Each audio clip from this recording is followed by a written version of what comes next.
Hello, ഈ വീഡിയോയിൽ ഞാൻ ഷെയർ ചെയ്യുന്നത് എൻ്റെ ഇന്നലത്തെ വാട്ട് ഐ ഈറ്റിൻ്റെ ഡേ ആണ്. അപ്പോൾ രാവിലെ തന്നെ ബ്രേക്ക്ഫാസ്റ്റിൻ്റെ ചെറിയ കുക്കിങ്ങും കാര്യങ്ങളും ഒക്കെ കഴിഞ്ഞതിന് ശേഷം കിച്ചണിൽ നിന്ന് വന്നു. അതിനുശേഷം ഫുഡ് സെർവ് ചെയ്യുകയാണ്. അപ്പോൾ എനിക്ക് കഴിക്കാൻ വേണ്ടിയിട്ടുള്ള ബ്രേക്ക്ഫാസ്റ്റാണ് ഞാൻ എടുക്കുന്നത്. അപ്പോൾ ഇന്നെന്ന് പറയുന്നത് ഒരു കുറ്റി പുട്ട്. അപ്പോൾ ചിരട്ടക്കുറ്റിയിലാണ് പുട്ട് വേവിച്ചത്. കുറച്ച് കൂടുതൽ തേങ്ങ ആക്കി ഇട്ടിട്ട് നല്ല ആവി പറക്കുന്ന നല്ല ചൂട് അരിപ്പുട്ട്. അപ്പോൾ നമ്മൾ കൂടുതലായിട്ടും ആ നീണ്ട കുറ്റി ഉണ്ടല്ലോ, അതിൽ പുട്ട് വേവിക്കാത്തതിന് കാര്യം എന്താണെന്ന് വെച്ചാൽ ഇത് എളുപ്പമാണ്, ഇത് യൂസ് ചെയ്യാനായിട്ട് ഭയങ്കര എളുപ്പവുമാണ്. പിന്നെ ഈ ഒരു പുട്ടിൻ്റെ ക്വാണ്ടിറ്റി എന്ന് പറയുന്നത് നമുക്ക് ഇനഫാണ്. അപ്പോൾ അതുകൊണ്ടാണ് നീണ്ടെന്നൊക്കെ പറയുമ്പോൾ നമുക്ക് കൂടുതലാണ്, പുട്ട് റെഡിയാക്കി കഴിഞ്ഞാൽ അത് കൂടുതലാണ്. അപ്പോൾ ഇതെന്ന് പറയുമ്പോൾ നമ്മുടെ കഴിക്കാൻ പാകത്തിനുള്ള കറക്റ്റ് അളവുമാണ്. അതുപോലെ തന്നെ യൂസ് ചെയ്യാനും അതുപോലെ തന്നെ വാഷ് ചെയ്യാനൊക്കെ ഭയങ്കര ഈസിയുമാണല്ലോ. അപ്പോൾ അതുകൊണ്ട് തന്നെ ഇപ്പോൾ കൂടുതലും പുട്ടുണ്ടാക്കൽ ഇപ്പോൾ ഈ ഒരു ചിരട്ട പുട്ടുകുറ്റിയിൽ തന്നെയാണ്. അപ്പോൾ കറിയായിട്ട് എടുത്തിരിക്കുന്നത് നല്ല അടിപൊളി തേങ്ങ ഒക്കെ ചേർത്തിട്ടുള്ള നല്ല സൂപ്പർ കടലക്കറിയാണ്. അപ്പോൾ വളരെ ടേസ്റ്റി ആയിട്ടുള്ള നല്ല അടിപൊളി കടലക്കറി. അപ്പോൾ കഴിഞ്ഞ എൻ്റെ ലോങ് വീഡിയോ കണ്ടവർക്കറിയാം, ഈ സെയിം കടലക്കറി തന്നെ ഞാൻ വെള്ളയപ്പവും കൂട്ടിയിട്ട് കഴിച്ചായിരുന്നു. അപ്പോൾ കടലക്കറി ഞാൻ കറികളൊക്കെ ഉണ്ടാക്കുമ്പോഴത്തേനും ഒരു നെക്സ്റ്റ് ഡേയിലും കൂടെ എക്സ്ട്രാ റെഡിയാക്കും. കാര്യം എന്താണെന്ന് വെച്ചാൽ ഫസ്റ്റ് 2 ഡേയ്സിൽ ഞാൻ കൂടുതൽ കറികളും രണ്ട് ദിവസത്തേക്കാണ് റെഡിയാക്കുന്നത്. അപ്പോൾ കഴിഞ്ഞ ദിവസം കൂട്ടിയ സെയിം കടലക്കറി അത് തന്നെയാണ് ഇന്ന് പുട്ടിനെടുത്തിരിക്കുന്നത്. അപ്പോൾ ഇക്കാക്കൊക്കെ ആണെങ്കിലും അപ്പവും കടലക്കറീനേക്കാളും ഇഷ്ടം എന്ന് പറയുന്നത് സാറാക്കാണെങ്കിലും മോൾക്കാണെങ്കിലും ഇക്കാക്കാണെങ്കിലും കഴിഞ്ഞ ദിവസത്തെ കോമ്പോയിനേക്കാളും ഇഷ്ടം എന്ന് പറയുന്നത് ഈ ഒരു കോമ്പിനേഷനാണ്. നല്ല ചൂട് പുട്ടും അതുപോലെ തന്നെ നല്ല തേങ്ങ അരച്ചിട്ടുള്ള അടിപൊളി കടലക്കറിയും. എനിക്ക് പിന്നെ പുട്ടിനേക്കാളും ഫേവറേറ്റ് എന്ന് പറയുന്നത് അപ്പം തന്നെയാണ്. അങ്ങനെയാണ്. അപ്പോൾ എന്താണേലും ഈ ഒരു കടലക്കറി എന്ന് പറയുന്നത് അപ്പത്തിനും പുട്ടിനും ഇടിയപ്പത്തിനും എല്ലാത്തിനും അടിപൊളി കോമ്പിനേഷനാണ്. അതിനുശേഷം ഫ്രൂട്ട്സായിട്ട് ഞാൻ ഒരു ഓറഞ്ച് എടുത്തിട്ടുണ്ട്. നല്ല മധുരമൊക്കെ ഉള്ള നല്ല സ്വീറ്റായിട്ടുള്ള ഓറഞ്ച്.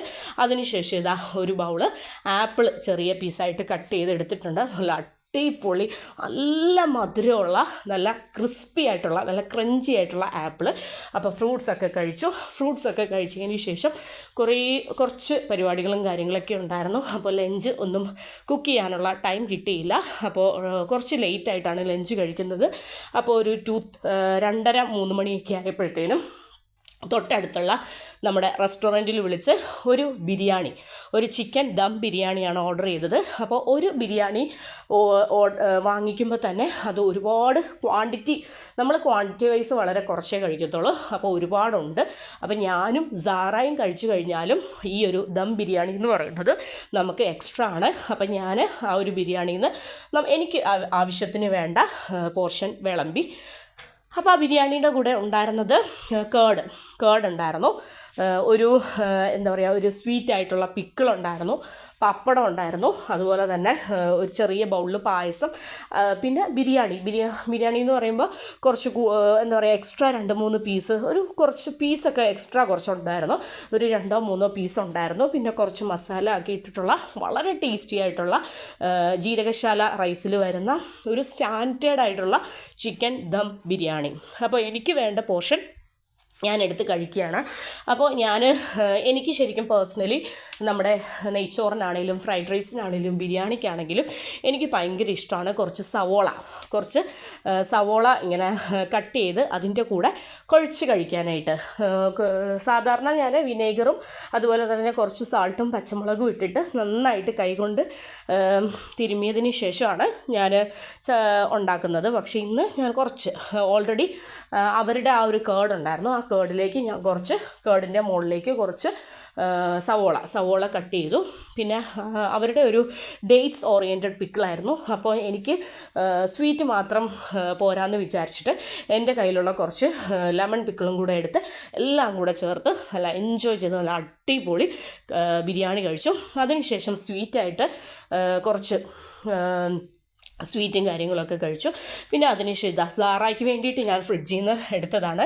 2-3 ദിവസമായിട്ട് അവളുടെ ഒരു ഫേവറേറ്റ് ഐസ്ക്രീം ഫ്രിഡ്ജിലിരിപ്പുണ്ടായിരുന്നു, ബ്ലൂബെറി ഐസ്ക്രീം എന്ന് പറഞ്ഞിട്ട്. അപ്പോൾ ഞാൻ ഐസ്ക്രീമൊക്കെ വാങ്ങിക്കുമ്പോൾ ഇപ്പോൾ ഭയങ്കര തണുപ്പും കാര്യങ്ങളൊക്കെ കാരണം വലിയ വലിയ ബൗളിലൊന്നും ഞാൻ വാങ്ങിക്കാറില്ല. വളരെ കുട്ടികൾ ആഗ്രഹം പറയുമ്പോൾ വളരെ ചെറിയ ബൗളിൽ ചെറിയ ചെറിയ ടിന്നിലുള്ള ഐസ്ക്രീം, അപ്പോൾ ബ്ലൂബെറി ഐസ്ക്രീം അത് ഞങ്ങളെല്ലാവരും കൂടെ കുറച്ച് കഴിച്ചു.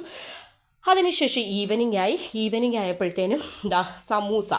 ഇതെന്ന് പറയുന്നത് വളരെ ടേസ്റ്റി ആയിട്ടുള്ള അടിപൊളിയായിട്ടുള്ള ചിക്കൻ സമൂസ. അപ്പോൾ അത് കഴിച്ചു. പിന്നെ ഇത് നല്ല ചൂടോട് കൂടിയിട്ട് വൈകുന്നേരം വാങ്ങിച്ചതാണ് നമ്മുടെ ബോണ്ട ഉണ്ടല്ലോ. അപ്പോൾ അത് ഭയങ്കര പുറമേയൊക്കെ നല്ല ക്രിസ്പി ആയിട്ട് ഉള്ളിൽ നല്ല സോഫ്റ്റായിട്ട് നല്ല ടേസ്റ്റായിട്ട്. പിന്നെ സ്നാക്കായിട്ട് എടുത്തിരുന്നത് ഒരു രക്ഷയില്ല, നല്ല അടിപൊളി പരിപ്പ് വട. അപ്പം ഞാൻ ഇത്രയും സ്നാക്സും കാര്യങ്ങളൊക്കെ ഉണ്ടെങ്കിൽ ഞാൻ ചായ ഈവനിങ്ങിൽ വെച്ചില്ല, ചായ എന്തോ വേണ്ടായിരുന്നു. അപ്പോൾ അതിന് ശേഷം നമ്മുടെ ഡിന്നറായി. അപ്പോൾ കടലക്കറി, രാവിലെ കടലക്കറിയും കാര്യങ്ങളൊക്കെയാണ് കഴിച്ചത്. അതുകൊണ്ട് തന്നെ ഇനിയിപ്പോൾ കടലക്കറി കൂട്ടാനുള്ള ഒരു മൂഡില്ലാത്തത് കൊണ്ട് വൈകുന്നേരം ആയപ്പോഴത്തേനും എന്തെങ്കിലും തട്ടിക്കൂട്ടി. അപ്പോൾ ഇന്ന് ഡിന്നറിന് ഇക്ക കഴിക്കാനില്ല, ഇക്ക പുറത്താണ് കഴിക്കുന്നതെന്ന് പറഞ്ഞു. അപ്പോൾ അതുകൊണ്ട് തന്നെ ഞാൻ എന്തെങ്കിലും തട്ടിക്കൂട്ടാമെന്ന് വിചാരിച്ചു. അപ്പോൾ ഞാൻ ഒരു പാൻ എടുത്തു, അതിലേക്ക് കുറച്ച് കോക്കനട്ട് ഓയിൽ ഒഴിച്ചു, പിന്നെ 2-3 പീസ് ഗ്രീൻ ചില്ലിയും കുറച്ച് കറിവേപ്പില ഇട്ടു, പിന്നെ ഒരു 2 സവോള ചെറിയ ക്യൂബ്സായിട്ട് കട്ട് ചെയ്തു, പിന്നെ 2-3 ടൊമാറ്റോ ഇട്ടു, പിന്നെ അതിലേക്ക് കുറച്ച് മുളക് പൊടിയും മല്ലിപ്പൊടിയും മഞ്ഞപ്പൊടിയും ആവശ്യത്തിന് ഉപ്പും ഇട്ട് നന്നായിട്ടൊന്ന് വഴറ്റിയെടുക്കുകയാണ്. ഇതൊരു തട്ടിക്കൂട്ട് കറിയാണ്, വളരെ ടേസ്റ്റിയാണ്, എനിക്ക് ഭയങ്കര ഇഷ്ടപ്പെട്ട ഒരു കറിയാണ്. പിന്നെ നമ്മൾ കുക്കിംഗ് പഠിച്ചു വരുന്ന ആൾക്കാർക്കും അതുപോലെ തന്നെ ബാച്ചിലേഴ്സിനും ഒക്കെ വളരെ യൂസ്ഫുൾ ആയിട്ടുള്ള വളരെ ഈസി ആയിട്ടുള്ള ഒരു റെസിപ്പിയാണ് ഇതെന്ന് പറയുന്നത്. അപ്പോൾ ഇതിൻ്റെ ടേസ്റ്റ് എന്ന് പറയുന്നത് ആ പൊടിയുടെ പച്ചമണമൊക്കെ മാറണം. പിന്നെ നമ്മുടെ ആ ഒരു തക്കാളി ഉണ്ടല്ലോ, തക്കാളിയും സവോളയൊക്കെ നന്നായിട്ട് വെന്ത് അലിയണം. അതൊക്കെയാണ് ഇതിൻ്റെ ടേസ്റ്റ് എന്ന് പറയുന്നത്. അപ്പോൾ നമ്മുടെ തക്കാളിയും സവോളയൊക്കെ നന്നായിട്ട് വെന്ത് അലിഞ്ഞു. എങ്കിലും ടേസ്റ്റ് കൂടാൻ വേണ്ടിയിട്ട് ഒന്നും കൂടി ഞാനൊന്ന് ലോ ഫ്ലെയിമിലിട്ട് അടച്ചു വെച്ച് വേവിക്കുകയാണ്. അപ്പോൾ ഒരു തട്ടിക്കൂട്ട് കറി എന്ന് പറഞ്ഞാൽ ശരിക്കും ഇതൊരു തട്ടിക്കൂട്ട് കറിയാണ്. പക്ഷേ ടേസ്റ്റ് എന്ന് പറയുന്നത് സൂപ്പർ ടേസ്റ്റാണ്. നമുക്കൊരു 5 മിനിറ്റ്സ് 10 മിനിറ്റ്സ് കൊണ്ട് കുറച്ച് തക്കാളിയും കുറച്ച് സവോളയും വീട്ടിലുണ്ടെങ്കിൽ, ഒരു 2-3 മുട്ടയും ഉണ്ടെങ്കിൽ, 1-2 മുട്ടയും ഉണ്ടെങ്കിൽ നമുക്ക് വളരെ ഈസി ആയിട്ട് വളരെ സിമ്പിളായിട്ട് ഉണ്ടാക്കിയെടുക്കാൻ പറ്റിയ ഒരു അടിപൊളി കറിയാണ്. അപ്പോൾ എൻ്റെ പച്ചപ്പൊടികളുടെ പച്ചമണമൊക്കെ മാറി നമ്മുടെ കറിവേപ്പിലയും അതുപോലെ തന്നെ ഗ്രീൻ ചില്ലിയും തക്കാളിയും സവോളയും എല്ലാം നല്ല വെന്ത് അലിഞ്ഞ് വന്നിട്ടുണ്ട്. അതിലേക്ക് ഞാൻ ഒരു 1/2 ഗ്ലാസ് വെള്ളം ഞാൻ ഒഴിച്ചു. വെള്ളം ഒഴിച്ച് ഒന്ന് ചൂടാവട്ടെ. വെള്ളം ഒഴിച്ച് എന്താണെന്ന് വെച്ചാൽ ഇതിലേക്ക് ഞാൻ ഒരു 1-2 എഗ്ഗ് ഞാൻ പൊട്ടിച്ചൊഴിക്കുന്നുണ്ട്. അപ്പം മുട്ടയുടെ മഞ്ഞ പൊട്ടാതെ 1-2 മുട്ട ഇതിലേക്ക് പൊട്ടിച്ച് ഇടണം. അപ്പോൾ അതിന് വേണ്ടിയിട്ട് ഞാനിതാ 2 മുട്ട എടുത്തിരിക്കുകയാണ്. അപ്പോൾ ഇതെന്ന് പറയുന്നത് ചപ്പാത്തിക്കും അതുപോലെ തന്നെ പൊറോട്ടയ്ക്കും ദോശയ്ക്കും അപ്പത്തിനും ഇടിയപ്പത്തിനും എല്ലാം നല്ല അടിപൊളിയായിട്ട് സൂപ്പർ കോമ്പിനേഷനായിട്ടുള്ള അടിപൊളിയായിട്ടുള്ള ഒരു കറിയാണ്. അപ്പം ഇതൊരു ഞാൻ പറഞ്ഞല്ലോ തട്ടിക്കൂട്ട് കറിയാണ്. അപ്പോൾ ഇക്ക ഇല്ലാത്തത് കൊണ്ട് തന്നെ, പിന്നെ രാവിലെയൊക്കെ കടലക്കറി ആയിരുന്നുകൊണ്ട് തന്നെ നമുക്ക് ഇപ്പോഴും വൈകുന്നേരം ആയപ്പോൾ ഡിന്നറിന് കടലക്കറി എടുക്കാൻ തോന്നിയില്ല. അതുകൊണ്ട് തന്നെ വെറൈറ്റി ആയിട്ട് എന്തെങ്കിലും സിമ്പിളായിട്ട് വെറൈറ്റി ആയിട്ട് എന്തെങ്കിലും ചെയ്യാമെന്ന് വിചാരിച്ചിട്ട് പെട്ടെന്ന് കിച്ചണിൽ കയറി ഒരു 5 മിനിറ്റ്സ് ഒരു 10 മിനിറ്റ്സ് കൊണ്ട് ചെയ്തതാണ്. അപ്പോൾ നമ്മൾ മുട്ട പൊട്ടിച്ചതിന് ശേഷം ലോ ഫ്ലെയിമിലിട്ടിട്ട് ഒരു 5 മിനിറ്റ്സ് അടച്ചു വെച്ച് വേവിക്കണം. ഇനി തുറന്നതിന് ശേഷം ഇത് പയ്യനെ ഒന്ന് തിരിച്ചിടാം. അപ്പോൾ അതിന് ശേഷം നന്നായിട്ട് തിരിച്ചൊക്കെ ഇട്ടതിന് ശേഷം 2 സൈഡും നന്നായിട്ടൊന്ന് വെന്തതിന് ശേഷം നമുക്ക് ഇത് കഴിക്കാം. അപ്പോൾ നമ്മുടെ കറി ഏകദേശം സെറ്റാവും. പിന്നെ നമ്മുടെ രാത്രി ഞാൻ ഡിന്നറിന് വേണ്ടി എടുക്കുന്നത് മണിപ്പുട്ടാണ്. അപ്പോൾ നമ്മുടെ മണിപ്പുട്ടെന്ന് പറയുന്നത് ഏകദേശം കഴിഞ്ഞു. അപ്പോൾ മണിപ്പുട്ടിൻ്റെ ലാസ്റ്റ് പാർട്ടാണ്. അപ്പോൾ അതിലേക്ക് ഞാൻ കുറച്ച് തേങ്ങ ഇട്ടു. പിന്നെ പുട്ടുകുറ്റിയിലേക്ക് മണിപ്പുട്ട് ഫില്ല് ചെയ്യാണ്. അപ്പോൾ എൻ്റെ ഇന്നത്തെ ഡിന്നർ എന്ന് പറയുന്നത് ആ ഒരു ടേസ്റ്റി ആയിട്ടുള്ള ഈസി ആൻഡ് ടേസ്റ്റി ആയിട്ടുള്ള മുട്ടക്കറിയും അതുപോലെ തന്നെ നല്ല ചൂട് മണിപ്പുട്ടുമാണ്. അപ്പോൾ ഞാൻ പുട്ടാണെങ്കിലും മണിപ്പുട്ടാണെങ്കിലും എല്ലാം കുറച്ച് എക്സ്ട്രാ തേങ്ങ ആഡ് ചെയ്യും. അപ്പോൾ അത് ഭയങ്കര ടേസ്റ്റാണ്. നമുക്ക് എരിവുള്ള കറിയും കൂട്ടിയിട്ട് ആ ഒരു മധുരത്തോടു കൂടിയുള്ള തേങ്ങയും ചേർത്ത് കഴിക്കുമ്പോൾ ഒരു ഭയങ്കര ടേസ്റ്റാണ്. അപ്പോൾ ഇതാ എൻ്റെ ഡിന്നർ കുക്കിങ്ങിലാണ് ഞാൻ. ഇതാ നമ്മുടെ മുട്ട എന്ന് പറയുന്നത് ഒരു സൈഡ് വെൽ കുക്കായിട്ടുണ്ട്. ഇനി നമുക്കൊന്ന് തിരിച്ചിടാം. അപ്പോൾ ഈ വൈറ്റ് കളറിന് കാണുന്നതിനേക്കാളും നമുക്ക് നല്ല സ്പൈസി ആയിട്ട് നല്ല ഓറഞ്ച് കളറിലിരിക്കുന്ന കാണുന്നതല്ലേ ഒരു പ്രത്യേക രസം. അപ്പോൾ അതുകൊണ്ട് തന്നെ നമ്മുടെ ഇതാ മുട്ട ശരിക്കും പറഞ്ഞാൽ എന്താ പറയുക, നമുക്ക് ആ ബുൾസൈ ഫോമിൽ ഇഷ്ടമുള്ളവർക്ക് അത് കഴിക്കാം. എനിക്ക് ഭയങ്കര ഇഷ്ടമാണ്, എനിക്ക് ആ ബുൾസൈ ഫോമിൽ കഴിക്കുന്നത് ഇഷ്ടമാണ്. അപ്പോൾ ഇന്നെന്തോ കുറച്ച് കുക്കാവട്ടെ എന്ന് വിചാരിച്ചിട്ട് ഞാൻ ഇട്ടിരിക്കുകയാണ്.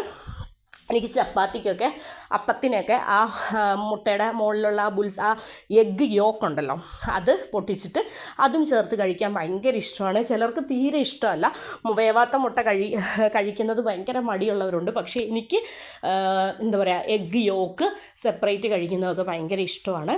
ഇതാ എൻ്റെ ഡിന്നർ കിച്ചൺ കുക്കിങ്ങും കാര്യങ്ങളും ഒക്കെ കഴിഞ്ഞു. അപ്പോൾ ഇതാ എൻ്റെ ഡിന്നർ ഞാൻ ടേബിളിലേക്ക് എടുത്തു. സാറായ്ക്ക് ഇന്ന് കഞ്ഞിയും ചമ്മന്തിപ്പൊടി മതി എന്ന് പറഞ്ഞു. അപ്പോൾ കൊച്ചിന് രാത്രി കഞ്ഞിയാണ് കൊടുത്തത്. അപ്പോൾ രാത്രി കഴിക്കാനില്ല. അപ്പോൾ എൻ്റെ ഡിന്നർ എന്ന് പറയുന്നത് ഒരു മണിപ്പുട്ട്, ഒരു പുട്ടിനുള്ള മണിപ്പുട്ട് ഇരിപ്പുണ്ടായിരുന്നു. അപ്പോൾ അതിന് വേണ്ടിയിട്ട് വളരെ ടേസ്റ്റി ആയിട്ടുള്ള, വളരെ ഈസി ടേസ്റ്റി ആയിട്ടുള്ള മുട്ടക്കറിയും ചേർത്തിട്ട് ഞാൻ ഇന്നത്തെ ഡിന്നർ കഴിക്കാൻ പോവാണ്. പിന്നെ ഈ ഒരു കറി എന്ന് പറയുന്നത് ചപ്പാത്തിക്ക് സൂപ്പർ കോമ്പിനേഷനാണ്, നല്ല അടിപൊളി കോമ്പിനേഷനാണ്.